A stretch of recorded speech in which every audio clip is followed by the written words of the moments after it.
तो दोस्तों, अमेरिकी प्रेसिडेंट ट्रंप की एक बार फिर से कोशिश बुरी तरीके से नाकामयाब हो चुकी है और इस बार ऐसी नाकामयाबी मिली है कि भारत के दोस्त रूस ने अमेरिका में जाकर उनका ही प्रोटोकॉल तोड़ दिया। दरअसल 15 अगस्त 2025 को जब इधर भारत में आजादी का जश्न मनाया जा रहा था, तो वहीं दूसरी ओर अमेरिकी राष्ट्रपति ट्रंप ने रूस के प्रेसिडेंट व्लादिमीर पुतिन को अपने यहां बुलाया था, जहां खबरों के द्वारा बताया जा रहा है कि लगभग पुतिन और ट्रंप के बीच 3 घंटे की लंबी बातचीत हुई। लेकिन नतीजा क्या हुआ कि ट्रंप ने जो सोचा था कि रूस समझौता करेगा, यूक्रेन से युद्ध नहीं लड़ेगा, उनकी यह तरकीब नाकामयाब हुई और उल्टा वह खुद रूस के पक्ष में आ गए। और ट्रंप खुद खुलकर कह रहे हैं कि उन्होंने रूस के साथ कोई भी डील फाइनल नहीं कर पाई, बल्कि उसके लिए इन्होंने खुद यूक्रेन के जेलेंस्की को ही दोषी ठहरा दिया है। इससे भी ज्यादा कमाल की बात यह है कि खबर आ रही है जिसमें बताया जा रहा है कि पुतिन ने तो अमेरिका में जाकर प्रोटोकॉल ही तोड़ दिया।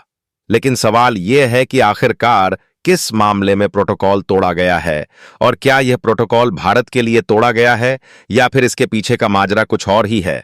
और इससे भी बड़ी बात कि अमेरिका में ट्रंप पुतिन की मुलाकात भारत के लिए क्या मायने रखती है, क्योंकि अमेरिका टैरिफ बम से नुकसान पहुंचाने की धमकी दे रहा है। तो पूरी खबर को इस वीडियो में समझते हैं, लेकिन आगे बढ़ने से पहले इस वीडियो को लाइक करके चैनल को सब्सक्राइब जरूर कर लीजिए। दरअसल देखा जाए तो इस बात में दो राय नहीं है कि यूक्रेन के साथ रूस का जो युद्ध अभी तक समाप्त नहीं हुआ है, इसे भड़काने का काम किसी और ने नहीं बल्कि अमेरिका ने ही किया है। क्योंकि अगर वह पीठ पीछे धकाधक हथियारों की सप्लाई यूक्रेन को ना करता, तो जाहिर सी बात है कि यूक्रेन के साथ रूस का ना तो इतना युद्ध भड़कता और ना ही इतने मासूम लोगों की जान जाती। लेकिन फर्क इतना था कि जब युद्ध को बढ़ावा देने के लिए यूक्रेन को हथियारों की सप्लाई शुरू की गई, तो उस समय अमेरिका में सरकार बाइडेन की थी, लेकिन अब सरकार ट्रंप की है। शुरुआत में सबको लग रहा था कि सरकार भारत और रूस के पक्ष में बढ़िया साबित होगी।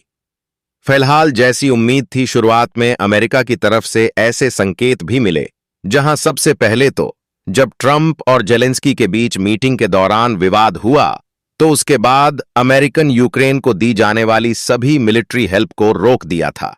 लेकिन कुछ ही दिनों बाद पता नहीं ट्रंप के मन में ऐसा क्या बस गया कि उन्हें इस बात का खतरा सताने लगा कि अगर युद्ध रुक गया तो भारत और रूस की दोस्ती और भी ज्यादा मजबूत होगी और यही देश अमेरिका पर भारी पड़ जाएंगे।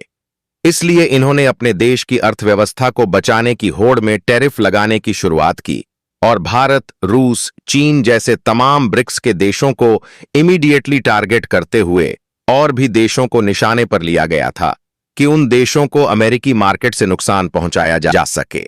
फिलहाल ट्रंप ने अपना यह अचानक ऐसा फैसला इसलिए दिया था क्योंकि उन्हें इस बात की भनक लग गई थी कि भारत, रूस, चीन, ब्राजील और साउथ अफ्रीका जैसे देश मिलकर ब्रिक्स जैसा नया पेमेंट सिस्टम लाने की कोशिश कर रहे हैं, जो कि अमेरिकी डॉलर और स्विफ्ट पेमेंट का वर्चस्व समाप्त कर सकता है। बस क्या था, इसी की होड़ में ट्रंप प्रशासन पूरी तरह से भड़क गया और ब्रिक्स कंट्रीज को टारगेट करते हुए टैरिफ पर टैरिफ, धमकी पर धमकी और सैंक्शन पर सैंक्शन लगाए जाने लगे, ताकि भारत और चीन जैसे देश रूस से तेल भी न खरीदें और रूस पूरी तरह से आर्थिक दबाव के कारण यूक्रेन से युद्ध हार जाए। इसीलिए कुछ महीनों बाद इसी बीच यूक्रेन को दोबारा से हथियारों की सप्लाई भी ट्रंप ने चालू कर दी। इतना ही नहीं, केवल अमेरिका के द्वारा यूक्रेन को मिलिट्री सपोर्ट ही नहीं चालू किया गया, बल्कि बीते जून महीने में चुपचाप तरीके से बिना शोर मचाए ट्रंप ने यूक्रेन के साथ $30 मिलियन का समझौता करते हुए यूक्रेन को अतिरिक्त हथियार बेचा है और वह बात किसी से छिपी नहीं है। लेकिन हाल ही के दिनों में एक बहुत बड़ी दिलचस्प बात हुई, जैसा कि आप सभी लोग जानते हैं कि ट्रंप ने 25% की टैरिफ भारत पर अप्लाई कर दिया है और 25% की एडिशनल टैरिफ कुछ दिनों में अप्लाई होने वाली है। यही नहीं, बल्कि ब्राजील पर 50% टैरिफ, और कारण सिर्फ इतना ही कि भारत और ब्राजील रूस के साथ सामान खरीदते और बेचते हैं। इसके अलावा पश्चिमी देशों ने मिलकर रूस पर बहुत ही हार्ड सैंक्शन पैकेज लगाते हुए भारत की second largest refining company Nayara को ही बैन कर दिया, ताकि यूरोप में नायरा तेल ही न बेच पाए तो आखिरकार भारत रूस से खरीदेगा कैसे? लेकिन भारत ने अलग अलग देश की मार्केट तलाश कर इसका भी सॉल्यूशन निकाल लिया।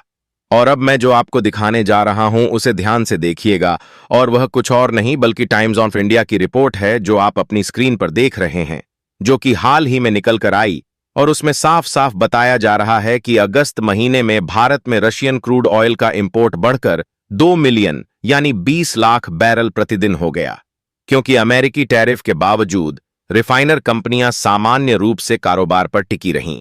जबकि मैं आपको बता दूं, इसके पहले महीने जुलाई में प्रतिदिन रूस से तेल इंपोर्ट का आंकड़ा देखा जाए तो वह प्रतिदिन 16 लाख बैरल ही था।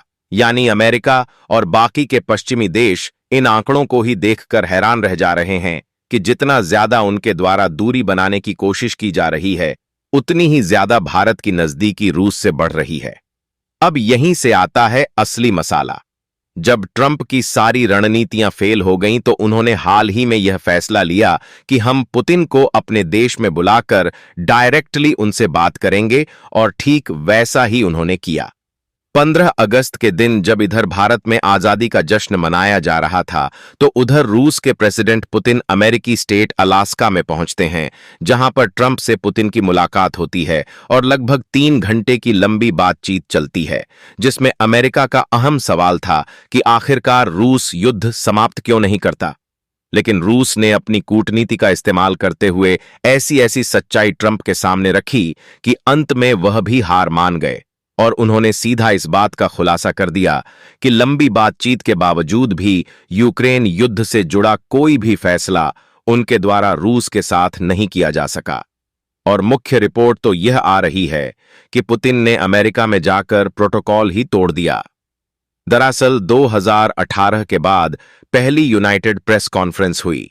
इस दौरान पुतिन ने शुरुआत में ही प्रोटोकॉल तोड़ दिया और खुद सबसे पहले माइक संभाल लिया। इसका मकसद साफ था कि पूरी बातचीत पुतिन की शर्तों और उनके तरीके से शुरू हो। पुतिन ने प्रेस कॉन्फ्रेंस में अमेरिका और रूस के रिश्तों को पड़ोसी जैसा बताते हुए इतिहास और भूगोल का जिक्र किया। उन्होंने यह भी याद दिलाया कि अलास्का कभी रूस का हिस्सा हुआ करता था। पुतिन ने खुद को अमेरिका का प्रतिद्वंदी नहीं बल्कि साझेदार के रूप में पेश किया, और उनकी इन्हीं मनमोहक बातों से सन की खोपड़ी वाले ट्रंप का भी दिमाग घूम गया। हालांकि ट्रंप ने सीधा कह दिया कि अब यह यूक्रेन पर ही निर्भर करता है कि समझौता होगा या नहीं। फिलहाल अगर ट्रंप पुतिन की बातचीत से तनाव कम होता है तो भारत पर दबाव घट सकता है और भारत को कूटनीतिक फायदा मिलेगा, यानी दोनों देशों के बीच बैलेंस बनाकर फायदा उठाया जा सकता है। और तो और भारत को दुनिया में और मजबूत बिचौलिया यानी मीडिएटर की छवि मिलेगी, क्योंकि भारत हमेशा से ही शांति का पक्ष लेता आया है और भारत ने कभी भी युद्ध को बढ़ावा नहीं दिया।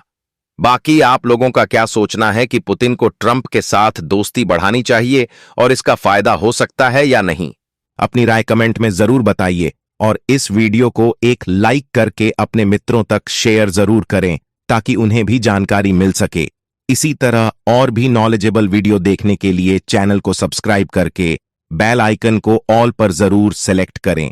जय हिंद।